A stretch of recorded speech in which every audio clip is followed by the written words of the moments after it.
Tonight on the Epstein Files. In a shocking new Department of Justice release, the FBI interviews an Epstein survivor allegedly trafficked to Donald Trump, who gives key details and tells of the intimidation tactics used to silence her.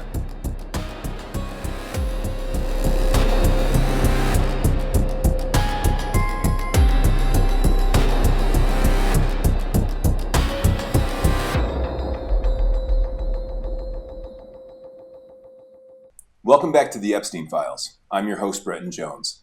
With the DOJ dropping a new trove of documents, I wanted to review them and give us some additional insight into the details of Jeffrey Epstein's sexual proclivities, as well as the origin of his own sexual grooming. They also tell us of how Jane Doe from these files experienced horrific intimidation and harassment from the Epstein class. As always, please hit like and subscribe to this channel to help us continue to reach new viewers with this information. As I said in my first video, I don't care how many wars Donald Trump and the rest of the Epstein class start. I will remain laser focused on what these people did and will continue to cover this issue until my dying breath.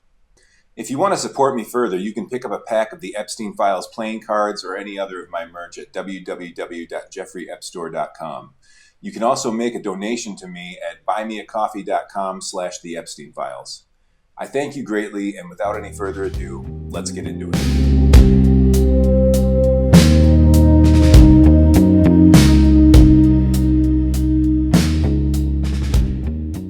With the release of the new files, I want to focus on two separate PDFs involving a Jane Doe who claims to have been trafficked by Epstein to Donald Trump in 1994. I'd like to focus on the fact that the FBI took her claims quite seriously, given that many of her claims factually lined up regarding several key pieces of information. I'm just going to be referring to Jane Doe as she or her in these files. The only other redacted person is Jane Doe's mother, as well as a friend of hers. What is most unhelpful in these documents is that the DOJ took it upon themselves to actually redact the dates of the alleged events, at least the years in which they occurred. We're going to start with the first FBI interview dated 8/22/2019. So this one's from 8/22/2019. It's about Jane Doe and how she advised the high school yearbooks for so-and-so. She was a freshman and her friend was a sophomore, and they would have photographs at approximately 15 and 16 years old, closer to the time frame of Jeffrey Epstein's abuse of Jane Doe, I'm assuming. Her last name at the time the yearbooks were published was blank. She recalled whatever high school mascot was possibly whatever it was, and one of their school colors may have been whatever. Also provided the interviewing agents with two photographs, undated, that included her at approximately 13 to 16 years old. The first photograph included two females laying on a bed. She identified herself as the female on the right, smiling. She believed this photograph may have been taken prior to her meeting Epstein. The second photograph shows 5 individuals sitting down as a group, with an additional individual sitting approximately 2 feet away. All individuals appear to be female. She is the second from the right, appearing to sit somewhat behind the other girls. She has white sunglasses on her head. She advised she recalled this photograph was most likely taken after she met and was abused by Epstein. She noticed the solo cups in the photograph and inferred they contained alcohol. She indicated the party atmosphere would have occurred after she met Epstein. At the start of the interview, she advised she now felt comfortable enough to provide details regarding blank and physical abuse she suffered at the hands of not only Jeffrey Epstein, but also certain individuals associated with him. She advised that she met Epstein, referred to as Jeff by her, through fraud and misrepresentation, and that he and others took advantage of her mother. She stated that Epstein blackmailed her mother through explicit photographs of her, which resulted in her mother embezzling from her real estate company to pay him. She stated that her mother, quote, tried to buy back the photos and secrets over the years. A man named Jim Atkins, a friend associate of Jeffrey Epstein, background and relationship unknown, participated with Epstein in blackmailing her mother. Atkins also essayed on more than one occasion. She described Atkins as a white male with gray hair, big ears, and hairy body. Atkins was possibly in his 50s in the early 1980s and lived in Ohio. Atkins was somehow associated with an Ohio university, unidentified. I'm assuming probably the one that has Les Wexner's Medical Center, I would assume. He may have been the dean or the money guy at the school at the time. Atkins either owned or rented a residence on Blank Island, where he stayed when he came to the island. She stated that the home she and her mother lived in on the island would not have been nice enough for Atkins to stay in. She met Atkins not long after Epstein began essaying her.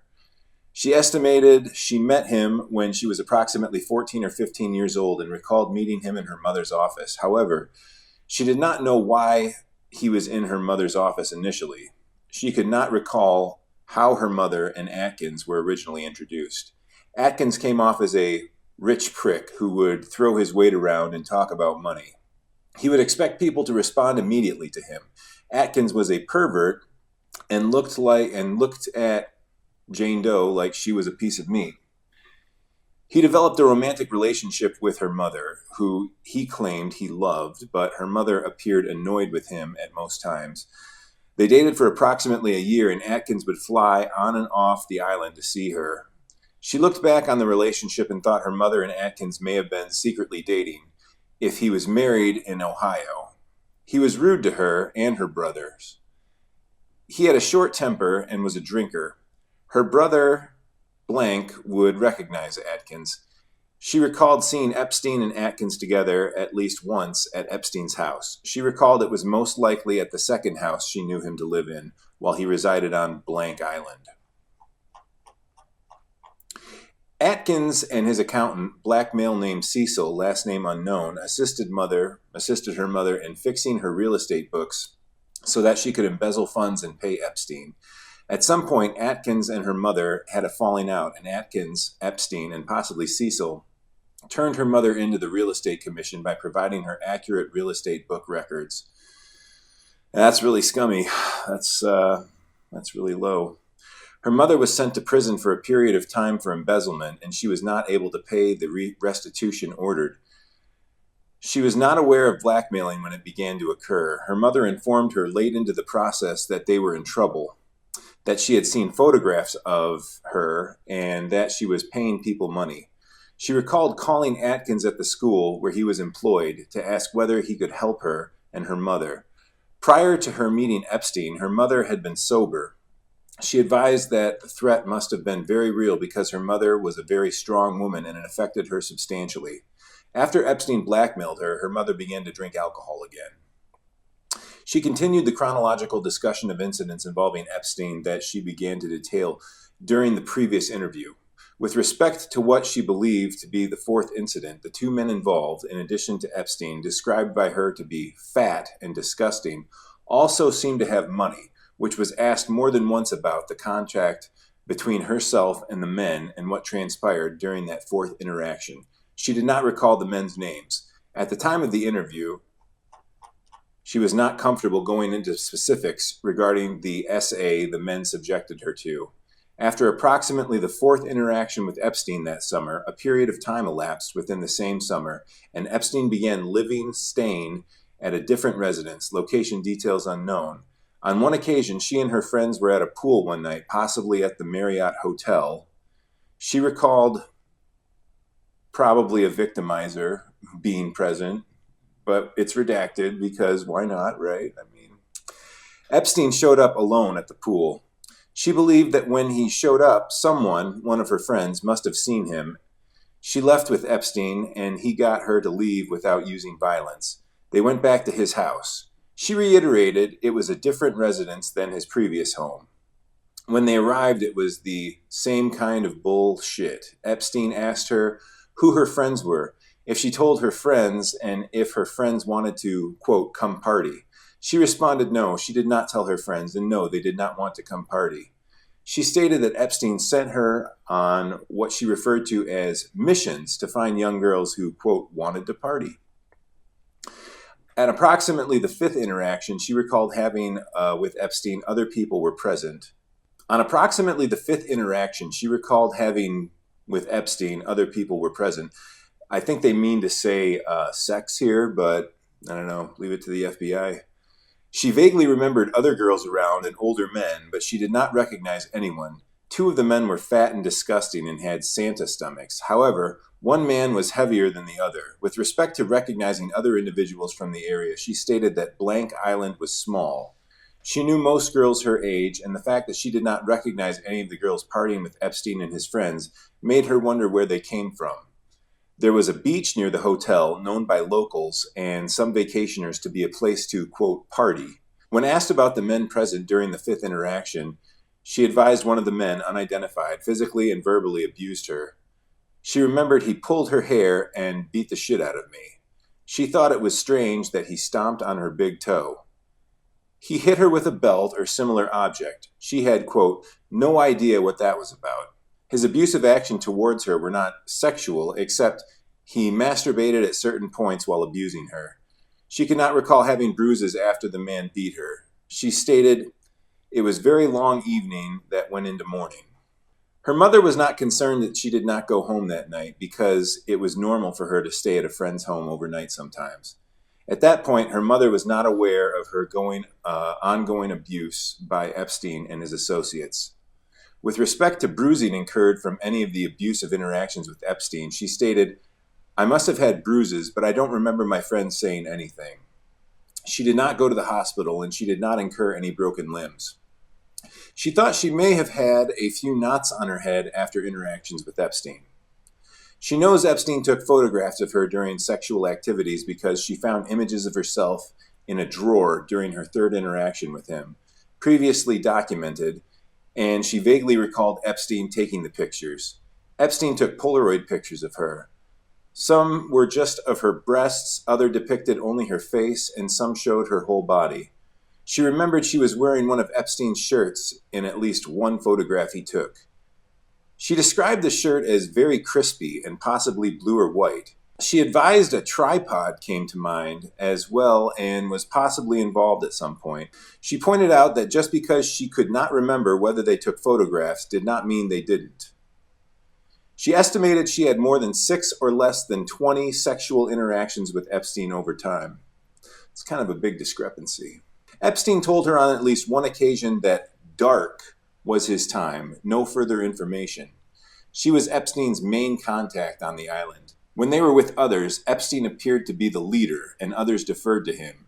She generally only talked to Epstein. They abused me, but I didn't talk to them. She wanted to be in a good place with Epstein. Better to get him people to party with than to be partied on.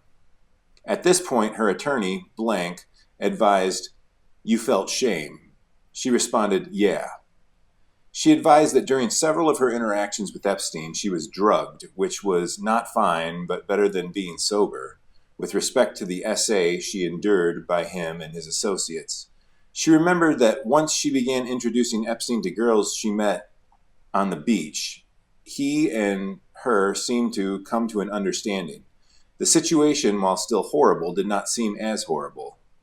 In Epstein's subsequent interactions with her, she felt like he looked at her as a, quote, good girl. He acted as though he thought, you're my good girl now.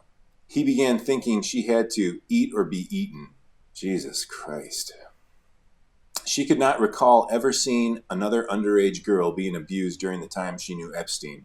She vaguely remembered hearing screaming and crying, but she was segregated and did not hang out with anyone.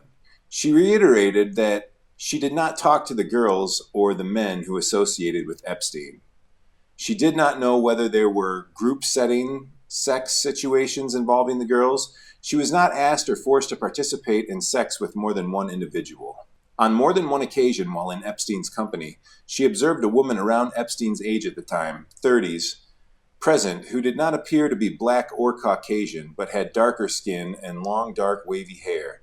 The woman did not appear to have a lot of money, nor did she appear to be in a relationship or married to any of Epstein's associates. The woman may have been with Epstein in some way. The woman never spoke to her and gave off a, quote, cold feeling. She was not aware of whether the woman abused any girls. However, she did not abuse her, Jane Doe. She was probably given drugs on almost every interaction she had with Epstein. She was always given alcohol and marijuana and usually cocaine. Epstein's drink of choice was gin and tonic. He enjoyed listening to classical music and he blared Neil Diamond. Now, that's kind of funny because Neil Diamond is Jewish, and Neil Diamond also wrote the song Coming to America, which, I mean, was basically encouraging the world to come to America. And the song wasn't called They're Coming to Israel because Israel doesn't take refugees or anyone who's not Jewish. So I find it very entertaining that Epstein was, in fact, a big Neil Diamond fan. Not long ago, her friend and housemate, Blank, wore two different colognes in her presence that she did not like. One specifically repulsed her. It instantly put her back there. It was the same smell as Jeffrey Epstein. In the interviewing agent's presence, she placed a call to Blank in speakerphone mode. She asked him if he remembered her having a strong negative reaction to one of his colognes and asked if he could tell her what the name of the cologne was. He responded that he did not remember that incident and that he thought it was possibly gray flannel cologne. She did not initially tell him why the cologne repulsed her. However, she recently disclosed details of her abuse to him and his wife, as well as why the cologne was relevant. Investigating agents inquired as to her exposure to recent news media stories regarding Epstein. She advised at some point she Googled his name and blank island to see whether any victims from the area had come forward. She thought she found one. However, the result she found was just a story about Epstein that was previously published in the Blank Island paper.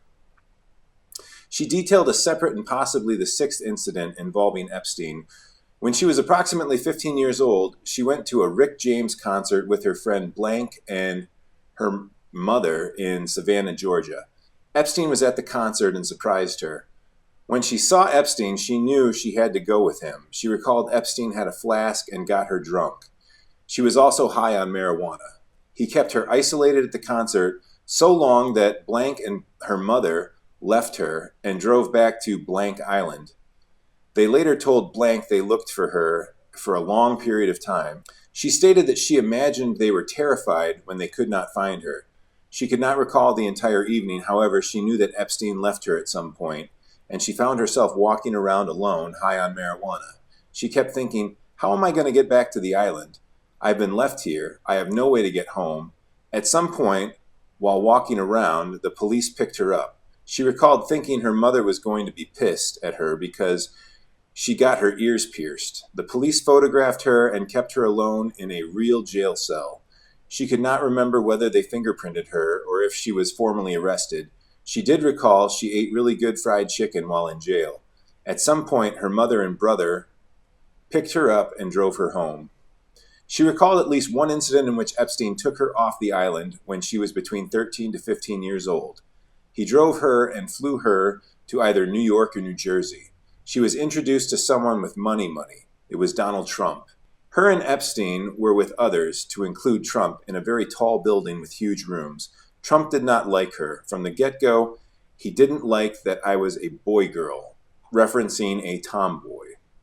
She could not recall the identities of the other individuals present. However, they all exited when Trump asked everyone to leave the room. Trump mentioned something to the effect of, "Let me teach you how little girls are supposed to be." Trump unzipped his pants and put her head down to his penis. She bit the shit out of it. Trump struck her and said words to the effect of, "Get this little bitch the hell out of here." She advised she bit Trump's penis because he disgusted her. He had money. It reeked off of him.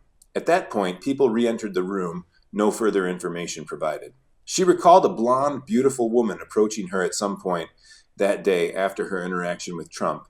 The woman said, "Let me give you a tip, little girl, about your breasts. Wear a bra every night."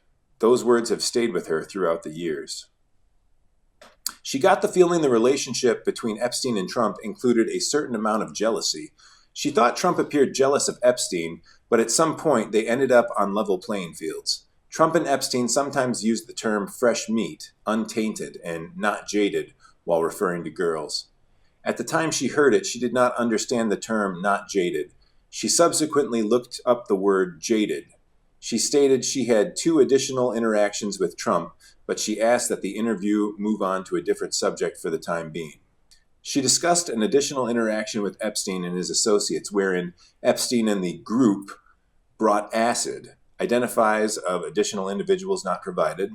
Epstein asked her if she knew anything about acid. She replied that she did not. He asked her to try it at first, then tell her friends where the party was going to be. Epstein gave her some of the acid to give to her friends. She did not recall hearing about acid on the island before Epstein introduced her to it. But she recalled that after he did, acid swept the island.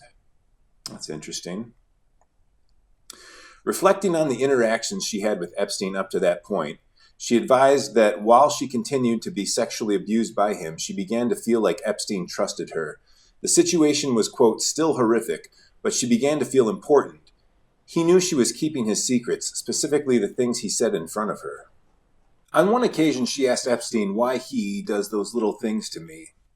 Epstein responded by disclosing he had been molested as a child by a boy in his family and possibly his aunt.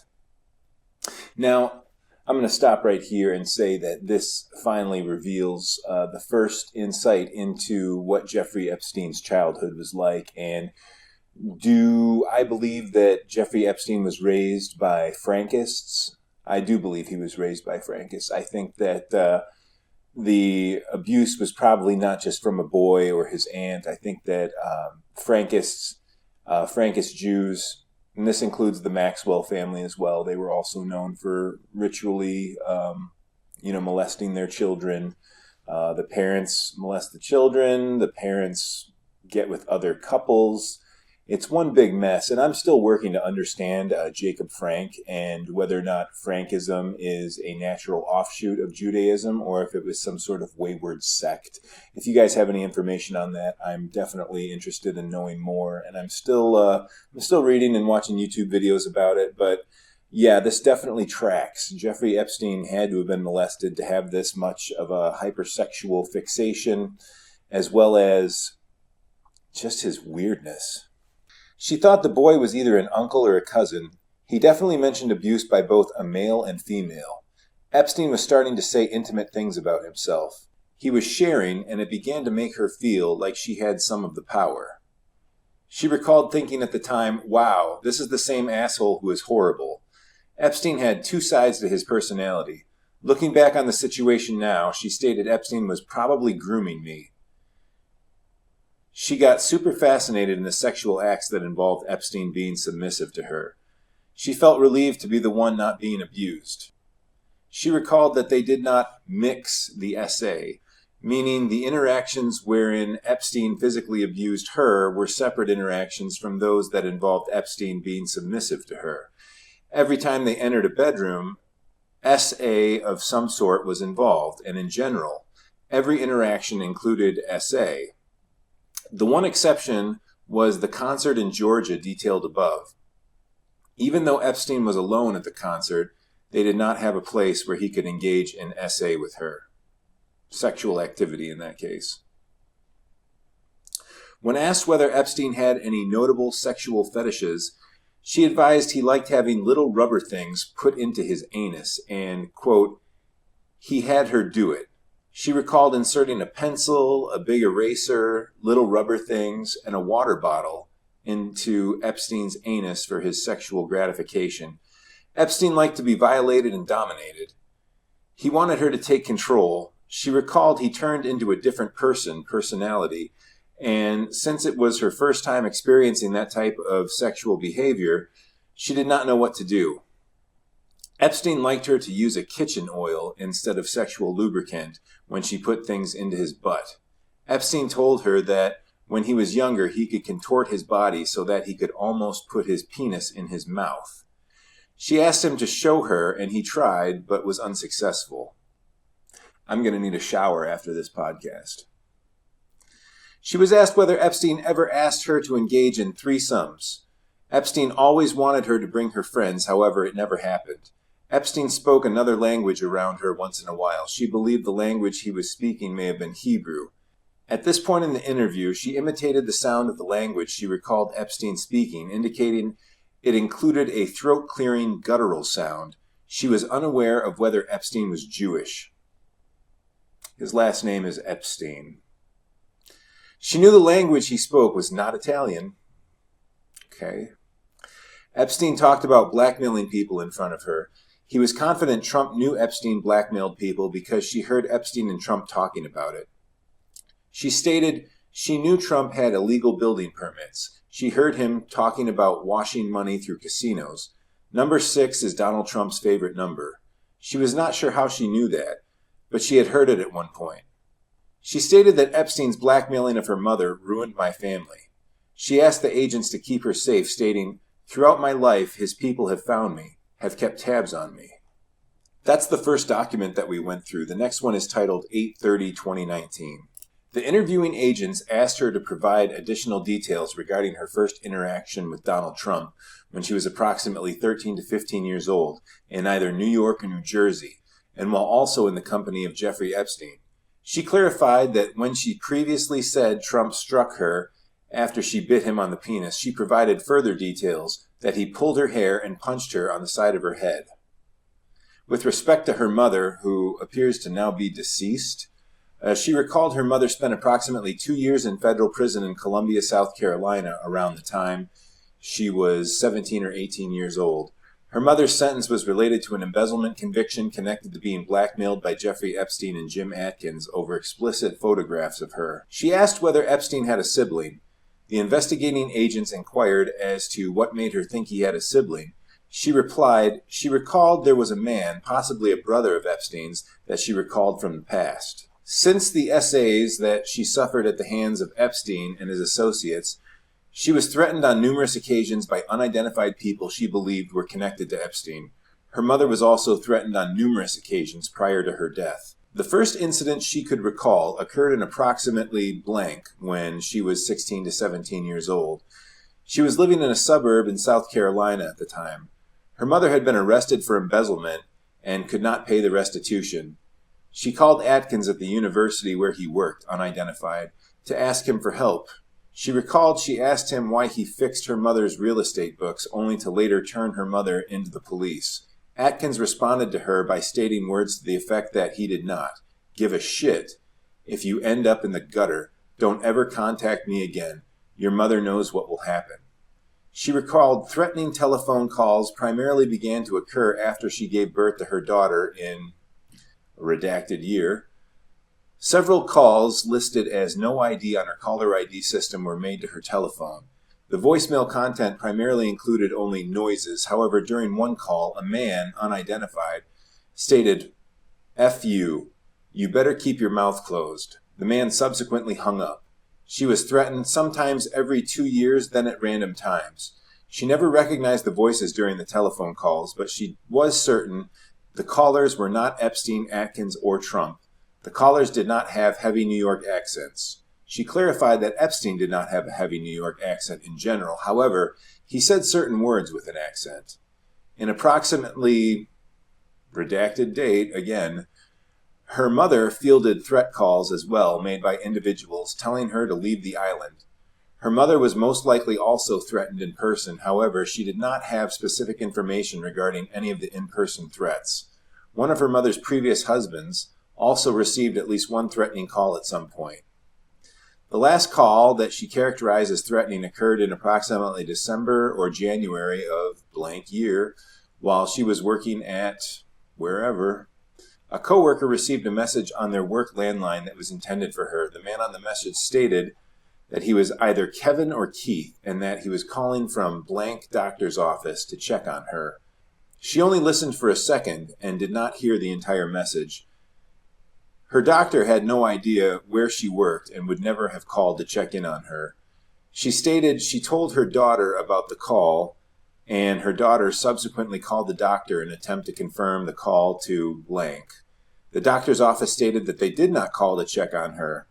She told her boss she had to take her daughter and leave immediately. She believed the incident to be threatening and related to Epstein and or his associates. She stated under her breath that if it was not Epstein, maybe it was the other one. When asked the identity of the other one, she stated, Trump. She was asked several times if she could estimate how many times she received threatening calls that she associated with Epstein and his associates. She could not provide an answer, indicating there were numerous threat calls throughout her life. In the beginning, the threats were regular. They later became sporadic, and a year would go by in between incidents. During the past 4 years, the threats increased a little from one or the other. When asked to clarify what she meant by one or the other, she stated she did not wish to further discuss that comment at this time. Administrative note: immediately after indicating she did not wish to expound on the particular statement, she looked at her attorney and stated, "When he was running." At that point, blank attorney stated, "More tracks to cover." She repeated the statement back to her attorney. She recalled retrieving several hang-ups and a lot of brief telephone messages that included words to the effect of, "We know where you're at. You need to keep your mouth shut." The people who called knew her mother was in a specific assisted living facility. She initially stated the individuals possibly called her mother, but when asked how she knew they were aware of her mother's residence in a particular assisted living facility, she stated they called her mother there. The calls to her mother included rude language about her mother's age and health. When asked what made her think the calls were related to Epstein and his associates, she responded that she did not think the callers ever said they were calling on behalf of Epstein or Trump. She does not have any other issue in her past that would explain years of harassment and threats. Since the threats began, she has had 4 to 5 close calls where she was almost run off the road. 1 or 2 incidents occurred prior to blank, and one approximately 2 years ago. During the blank incident, her and her mother were driving one night on Interstate 5 near wherever, Oregon. It was dark and rainy that night. One car behind repeatedly turned its lights on and off. Then that car and another, both described as nice and black or blue, attempted to run their car off the road. The car to her left was larger and had 4 doors. She recalled an 18-wheeler was driving in front of her at the time. She did not wreck her vehicle during the incident. After the incident, her mom began crying and she pulled over. During the last incident, which she clarified may have happened 2.5 to 3 years ago, she was driving on Interstate 5 towards her home in blank, Washington at approximately 6 a.m. to 7 a.m., day of the week unknown. When she took the first blank exit near a gas station and traffic circle, a male driver positioned his car on her ass and slammed her car forward. The man ran through the traffic circle where she blew out her tire and broke her mirror. She recalled she ran into a sign. The vehicle that struck her was a dark black or blue sports utility vehicle. She believed the driver to be male due to the shape of the body she saw in the mirror. She stated the man was maybe white. After she wrecked, she called a friend who lived nearby and told him she had no idea what happened. She did not call the police, and to her knowledge, no police responded to the hit and run. Employees unidentified from the Chevron or Shell gas station nearby, first gas station on the left of the exit, witnessed the incident and asked her on a later date what happened to her car. No further details provided. So that concludes pretty much everything in the latest dump. I believe that was data set 12. There were a couple of other PDFs in there, but none of them really offering a whole lot of useful information. I think that this is a really good time to sort of segue into Jacob Frank and Sabotage Z. Just to give you a little bit of background, I've got a short video here that makes a lot of sense to watch, but yeah, basically, I need to read this book is what it comes down to before I talk extensively about this. I think that's really the best thing that I can do to sort of get a better idea about what's going on here. But I did find this movie, short film on Rumble. And I think it gives you a really good idea into Jacob Frank, who claimed to be the Jewish Messiah 100 years after 1666, when Sabotage Z decided that he was the new Messiah. Essentially, this is sort of the birth of the crypto Judaism or crypto Jews, which essentially Sabotage Z was being held by the Muslims, and he was given a choice that he was either going to convert to Islam or he would be killed, and he chose to convert to Islam and took a bunch of people with him. So I just want to go through this movie. It's maybe about, it's probably the most truncated version of these events that I could find that tells you all about Frankism and how it led into the Rothschild family And of course, the Rothschilds were also working with a family called Epstein.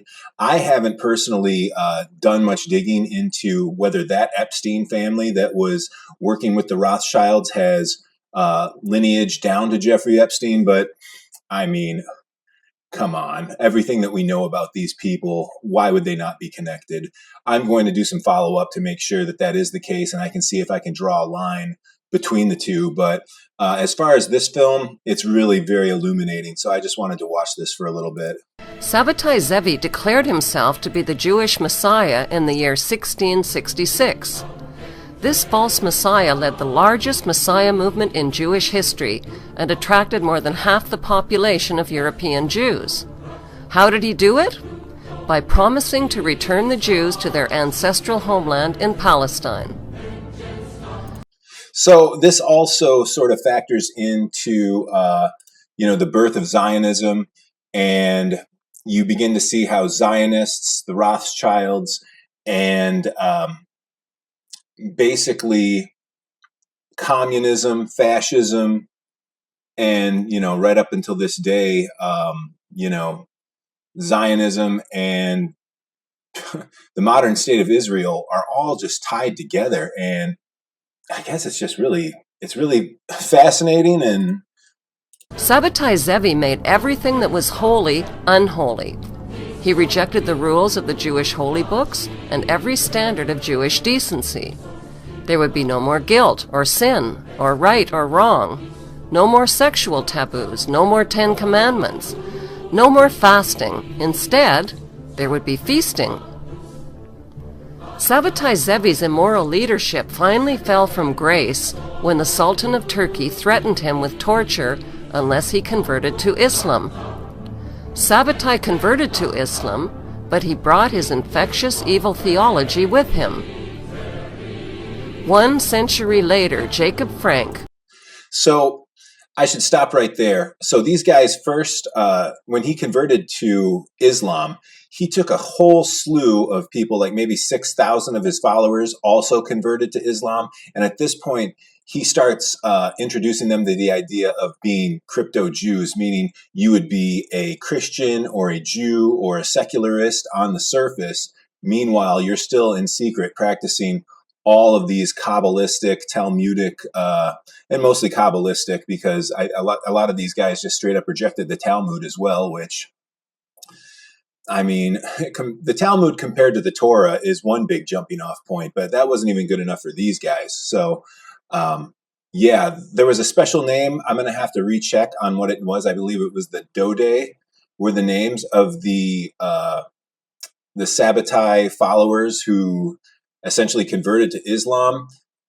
And I want to say this is sort of what I suspect Zoran Mamdani to be a part of. His mother was obviously in the Epstein files. I know there are people who believe that Zoran might be Jeffrey Epstein's son. I don't buy that. They don't really look a whole lot alike. I would have to maybe look at another side by side of them, but I would not be surprised at all, given the fact that he was allowed to win, number one. Number two, he's branded himself as a socialist, which, given what we know about the Bolsheviks being controlled by the Rothschilds and being a machination of the Rothschilds and the Zionists, I mean, let me give you an example. I'm all for universal health care.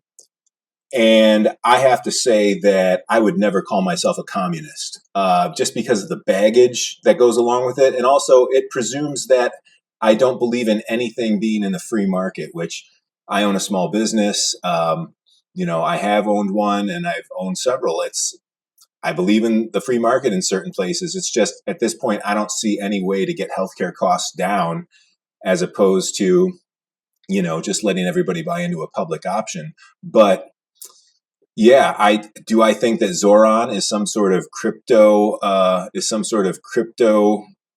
Sabbatai follower. Yeah, I do. I look at the completely warm and sunny response that he was given in Donald Trump's White House shortly after, he got done talking all sorts of shit about Zoran. it just doesn't make any sense. Why would you even invite him to the White House? So I'll continue. Proclaimed himself to be the reincarnation of Sabbatai Zevi and the living Messiah for all Jews. Not even Sabbatai Zevi was as evil as Jacob Frank and his disciples. Jacob Frank rejected traditional Judaism. He reversed the truth and told his followers, since we can't all be saints, let's all be sinners. The best way to imitate God, said Frank, is to cross every boundary, transgress every taboo, and mix, as God did, the sacred with the profane. Orgies, incest, rape, and sexual intercourse with children, including sodomy on young boys, were no longer sinful.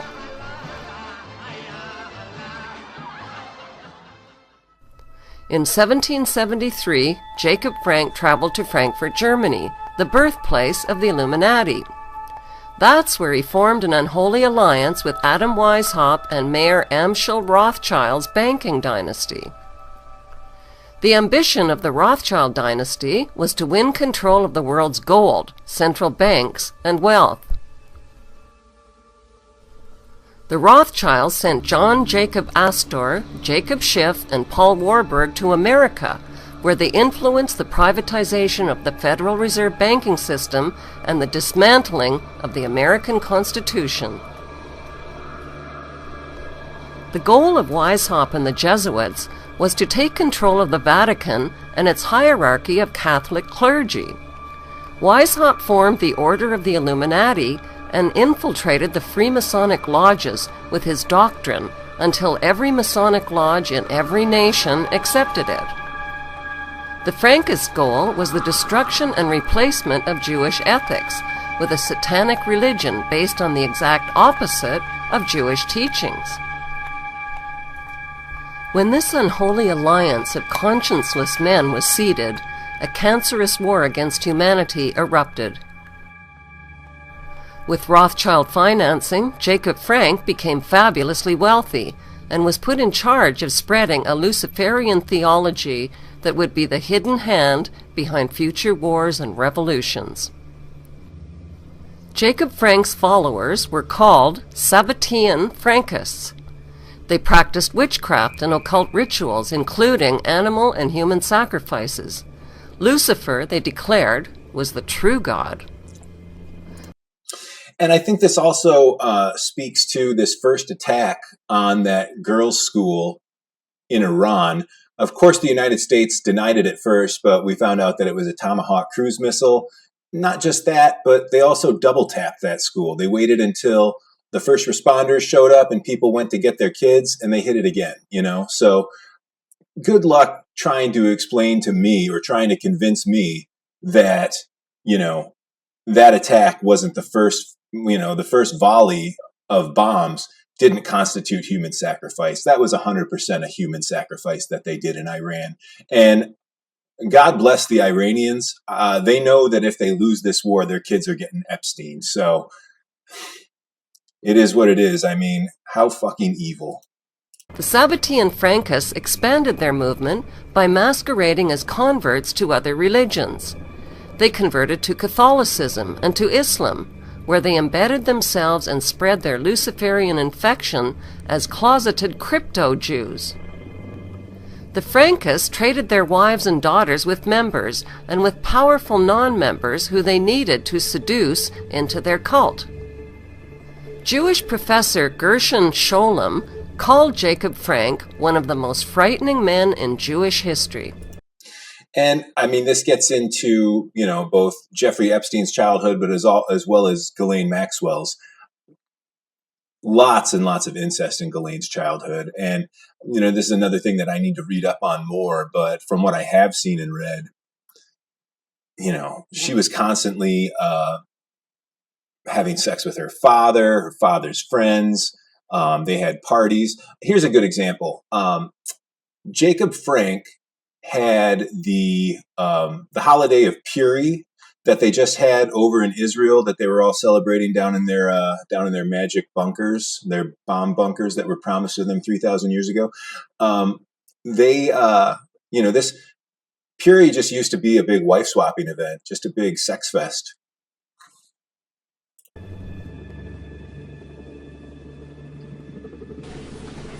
By 1776, Orthodox Jewish rabbis and leaders rejected Jacob Frank and the pagan invasion of evil that took hold in 18th century Europe. They declared Jacob Frank and his Luciferian followers to be heretics.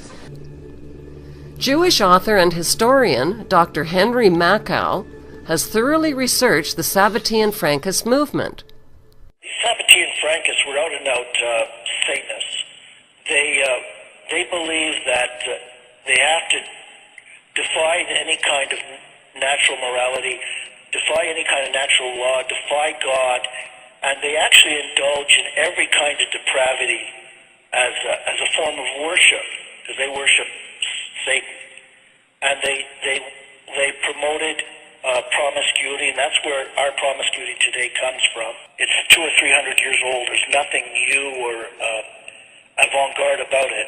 They promoted incest, they promoted pedophilia, and every kind of sexual depravity. America's Zionist-owned media falsely reported that Iran's President Ahmadinejad threatened to wipe Israel off the map. This was a mistranslation. What the president of Iran really said is that... Okay, guys, I'm going to stop it there. But if you want this is on Rumble. In no way was I able to find anything like this on YouTube. But yeah, it was called Origin of the Decay Within the Jews. So yeah, you guys can check that out if you want and watch the rest of it. I'm just going through the first 5 minutes of it now. So just to give you an idea about where Judaism went sideways. And of course, you've still got, ultra-Orthodox Jews to this day who, still believe in the Torah and to some degree the Talmud. Not everyone who reads the Torah or especially the Talmud are going to treat Goyim as bad as some of these people will. But I think that the Frankists, the Sabbatean Frankists are definitely, they don't just despise, Goyim, they despise pretty much everybody who's not completely into their particular sect. So yeah, this is just a real eye-opener for me. Again, I plan on going through this book. I don't necessarily want to buy it off of Amazon because I don't want to support them. But yeah, I definitely need to look into this more. And then you can expect probably some sort of follow-up video in the future where I'm going to be going through that information and coming back to you with everything that I can learn about, that I've learned from it. But I think that this Origin of the Decay video is probably the best one that would give you an idea as far as, an intro to, recent history of Judaism. So with that, I'll probably close things out. If you guys have any questions in the comments, again, like and subscribe. I know I'm still a pretty young channel here, but I'd like to think that, I'm dedicated here. I'm not going to stop. Like I said, the whole war in Iran is just a distraction from this, and today, I think the Iranians are writing on their missiles now that this is for the children you killed on Epstein Island. Like, these people know what we're in. This is a holy war that we're in, and the United States is on the wrong side of it. And again, to all the soldiers that are serving, just bail, guys. You're literally serving bail. It's worth getting out of. Don't do this. It's just not worth it. The war is here in the United States, and it's a spiritual war to start. Get right with God, everybody. And I love you. And yeah, God bless you and God bless your families. Stay safe, and we'll talk to you later. Be well.